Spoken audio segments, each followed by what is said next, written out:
Hampir selama 7 tahun Nabi Muhammad melakukan kebiasaan tahanut ini dalam rangka memusatkan kehusuan jiwa untuk berdialog dengan Tuhan, menggapai cahaya ilahi, sehingga dapat menyerap realitas keabadian dan menumbuhkan intuisi, ilham, kasyaf, dan laduni sebagai titian dalam menelusuri hakikat adin.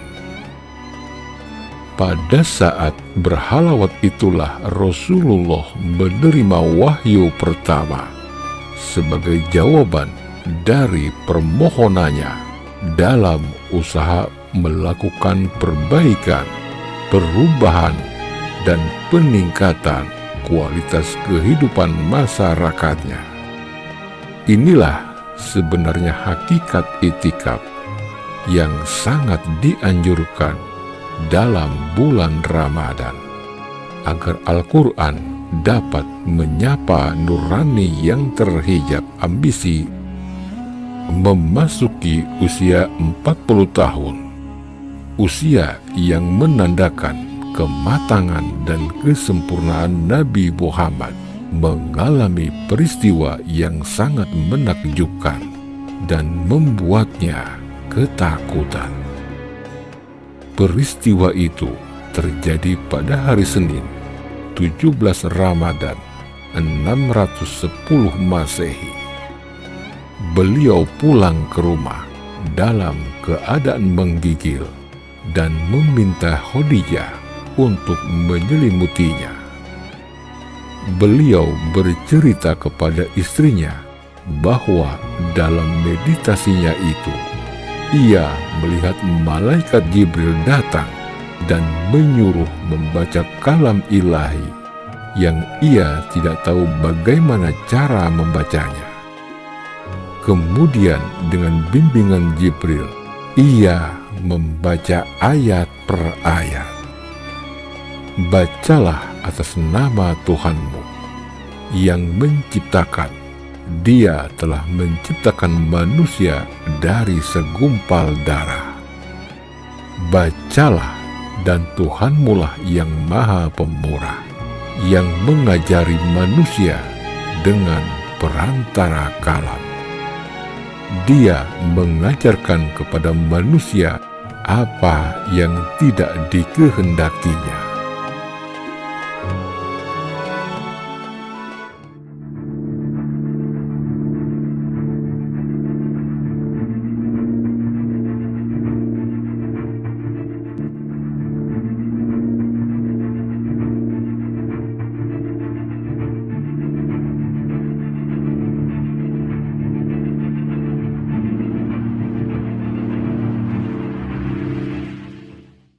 Assalamualaikum warahmatullahi wabarakatuh.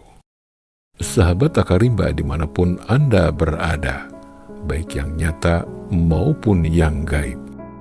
Pada kesempatan yang penuh berkah ini, kami ingin mengajak Anda merenung sejenak tentang malam yang sangat istimewa, penuh kemuliaan, penuh keberkahan, yaitu malam Lailatul Qadar, malam yang lebih baik dari 1000 bulan.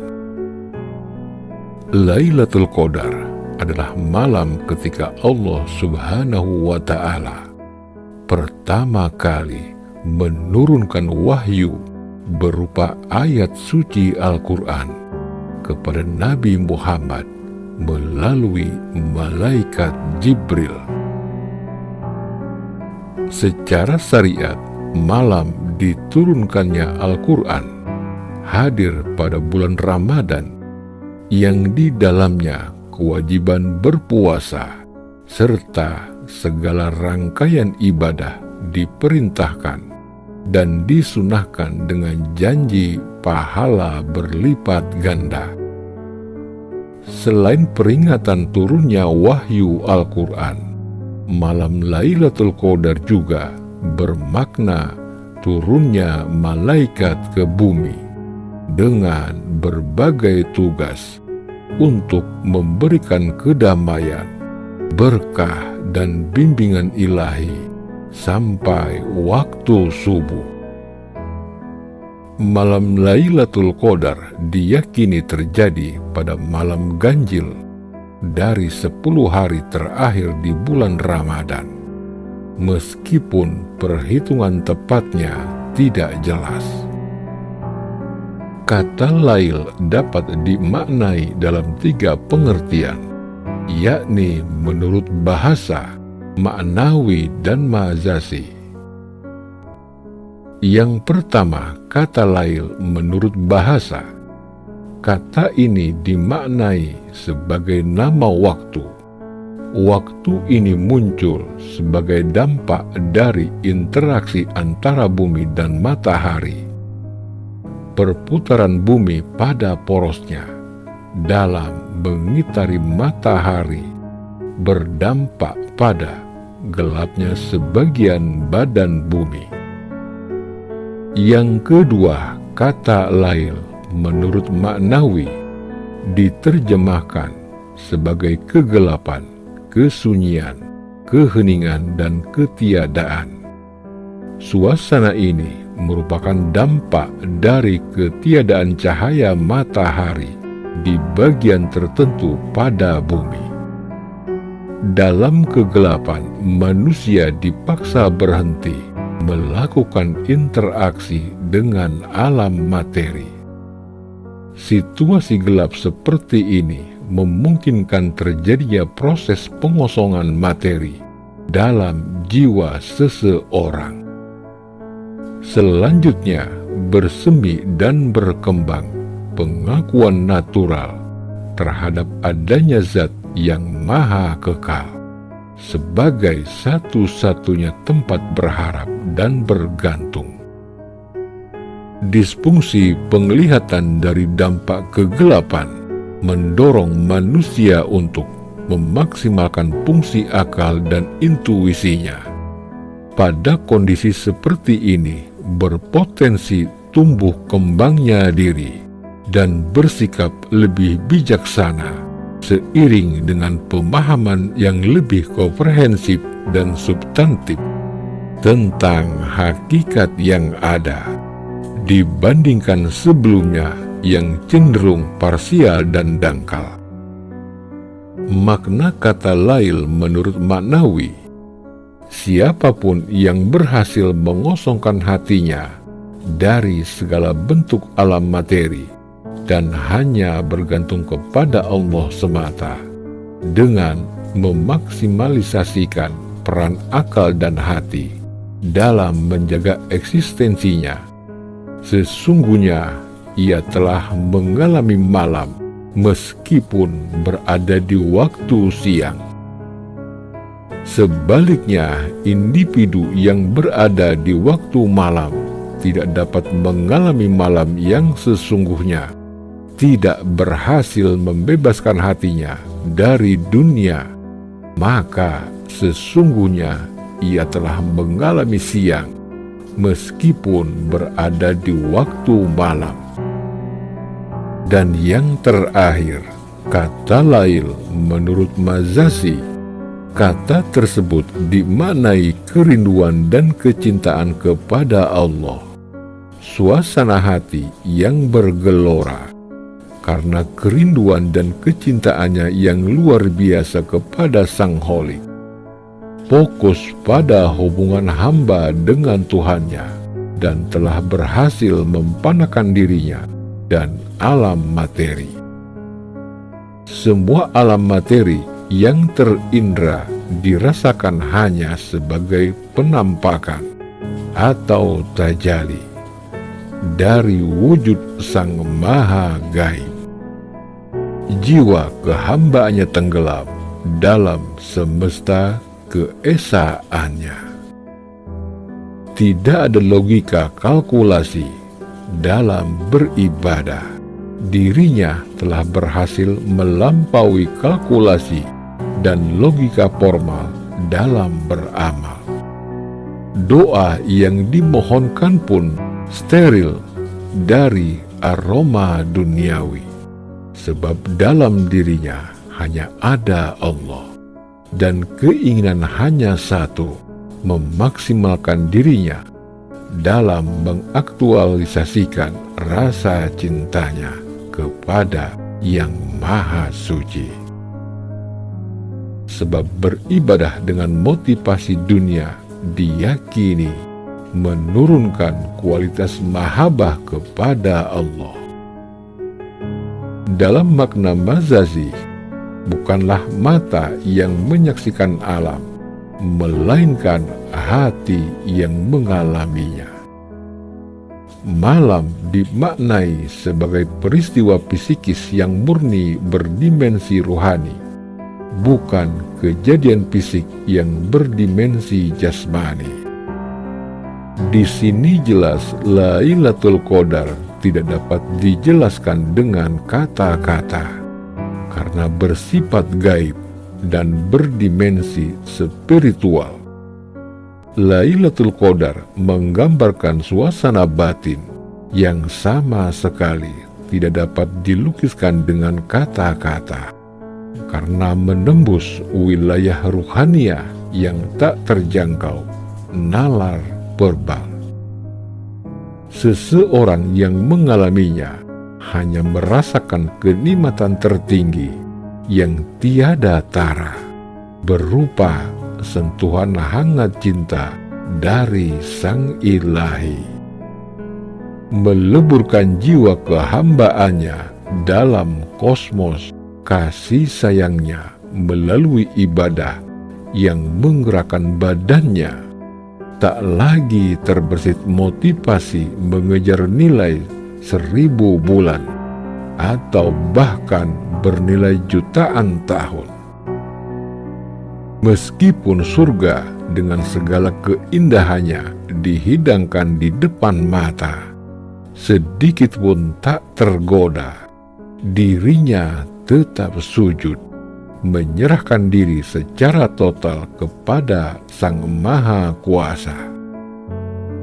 Inilah yang disebut Lailatul Qadar, peristiwa spiritual tertinggi yang sangat bersifat personal, mi'raj ruhaniyah seorang hamba ke puncak tertinggi, meraih kemuliaan.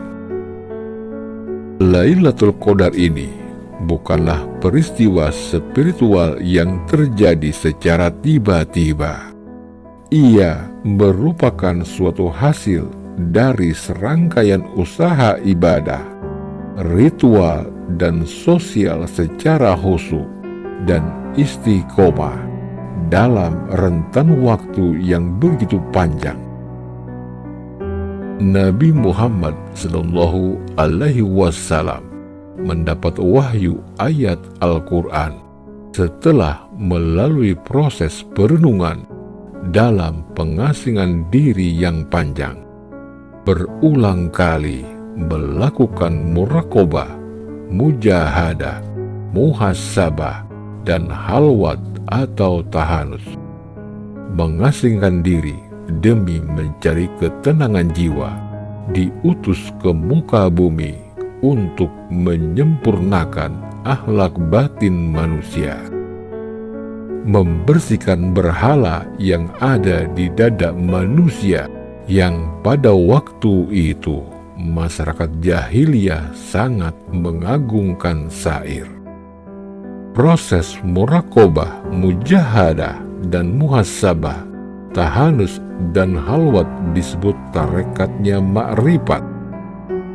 Tarekat adalah saat Nabi Muhammad SAW berjuang menegakkan agama Allah. Sedangkan ma'rifat adalah saat bertemu mencari kebenaran yang hakiki, yang disimbolkan saat baginda Muhammad SAW menerima wahyu dari malaikat Jibril, wahyu tersirat atau kalam qadim. Iqra kitabako kafa binafsika al-yawma alaika hasbi.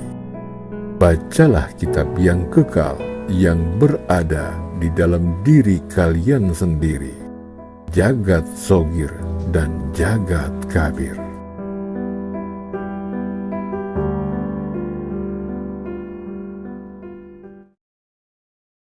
Demikian uraian singkat tentang Lailatul Qadar. Semoga bermanfaat dan menjadi renungan kita semua. Semoga kita menemukan muara dari lautan ilmu ahadiyah sebagai kitab induk yang nyata tersusun lembar demi lembar pada diri kita. Sedangkan Al-Quran sebagai pedoman hidup, sebagai petunjuk bagi manusia, dunia dan akhirat. Awalnya Muhammad menjadikan alam semesta dan isinya, dan akhir Muhammad sebagai penutup nabi dan rasul. Dengan ilmu kita mengenal diri, dengan ilmu kita memagar diri, dengan ilmu pula kita menata diri. Jika sudah nyata terbangkitnya Muhammad di dalam diri kita sebagai perwujudan perilaku yang terpuji, maka jangan tinggalkan hukum syariat, kerjakan yang fardu dan sunat, karena tidak sempurna batin tanpa syariat. Dia harus seiring sejalan, selaras sekata dan perbuatan. Mohon maaf lahir dan batin bila ada kesalahan dalam ucapan. Dan terima kasih telah menyaksikan tayangan ini. Jangan lupa untuk selalu mendukung kami dengan cara subscribe, like, dan komen pada channel kami, agar kami tetap semangat berkarya menciptakan titik-titik berikut menuju wujud alif sempurna, lahir dan batin. Mbah Jagat Nurjati mengatakan, Al-Quran secara teks atau tersurat atau jahiriyah telah turun dan tak akan ada lagi yang turun karena telah sempurna, dan ini diperuntukkan bagi orang Islam pada umumnya. Sedangkan Al-Quran secara konteks atau tersirat atau batiniah terus turun dan masih berlangsung hingga hari kiamat nanti. Dan ini diperuntukkan bagi orang-orang khusus, yaitu mereka yang terus diberikan putuh dan kasyaf. Wallahu a'lam bishawab. Salam cinta leluhur Nusantara. Wabillahi taufik wal hidayah, waridho wa inayah. Wassalamualaikum warahmatullahi wabarakatuh.